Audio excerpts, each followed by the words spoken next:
नीति आयोग का दावा, दुनिया की सबसे तेजी से बढ़ने वाली अर्थव्यवस्था बना रहेगा भारत। विरमानी ने कहा कि उन्हें नहीं लगता कि अमेरिका और यूरोपीय बैंकिंग संकट का भारत के फाइनेंशियल सेक्टर पर किसी तरह असर पड़ेगा। उन्होंने कहा कि पिछले साल हुए बदलावों के कारण मैंने 2023 और 24 के लिए भारत के इकोनॉमिक ग्रोथ रेट के अनुमान को %.5 कम कर दिया है। क्रूड ऑयल की ऊंची कीमत और बढ़ती जियोपॉलिटिकल टेंशन के बावजूद चालू वित्त वर्ष में इंडियन इकोनॉमी करीब 6.5% की दर से बढ़ेगी।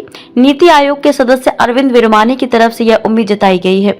विरमानी ने कहा कि उन्हें नहीं लगता कि अमेरिका और यूरोपीय बैंकिंग संकट का भारत के फाइनेंशियल सेक्टर पर किसी तरह का असर पड़ेगा। उन्होंने कहा कि पिछले साल हुए बदलावों के कारण मैंने 2023 और 24 के लिए भारत के इकोनॉमिक ग्रोथ रेट के अनुमान को %.5 कम कर दिया है। उन्होंने कहा कि चालू वित्त वर्ष में भारतीय अर्थव्यवस्था 6.5% की दर से बढ़ेगी। यह आंकड़ा %.5% ऊपर या नीचे हो सकता है।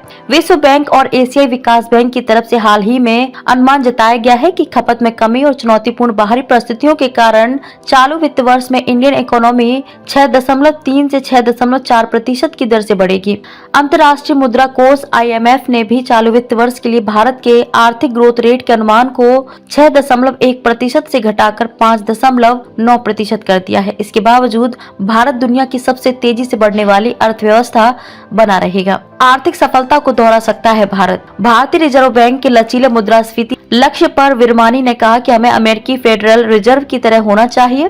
फेड रिजर्व का मुद्रास्फीति लक्ष्य है, लेकिन वह सकल घरेलू उत्पाद को भी ध्यान में रखता है। सरकार ने केंद्रीय बैंक को खुदरा मुद्रास्फीति को 4 या 2% ऊपर या नीचे पर रखने का लक्ष्य दिया है। यह पूछे जाने पर कि क्या भारत उस आर्थिक सफलता को दोहरा सकता है जिसने चीन को विश्व अर्थव्यवस्था और वैश्विक शक्ति का केंद्र बनाया है। विरमानी ने कहा कि उन्हें नहीं लगता कि अब किसी अन्य देश को उन अनुचित व्यापार नीतियों की अनुमति दी जाएगी जो चीन करता रहा है। उन्होंने कहा कि मेरा अनुमान है कि अगर चीन ने अनुचित व्यापार नीतियां नहीं अपनाई होती तो उसकी बढ़ोतरी 1/3 कम रहती। उन्होंने कहा कि भारत इन तरह की नीतियों के बिना ही 6.5 से 7% की ग्रोथ रेट हासिल कर सकता है।